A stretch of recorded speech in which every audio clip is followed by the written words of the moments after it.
Alam niyo, real talk, alam niyo yung pagod na kayo. Pagod na kayo sa buhay niyo, pagod na kayo sa mga problemang dumadating, pagod na kayong umiyak, pagod na kayong masaktan, pagod na kayo sa lahat-lahat.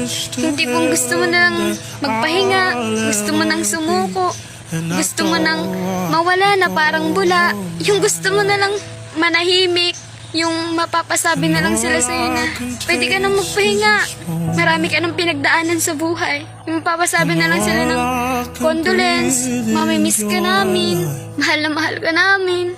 Yung gusto mo na lang mangyari, matulog na lang. Yung matulog ka na lang habang buhay, para hindi mo na maramdaman yung sakit, para wala nang problemang dumating.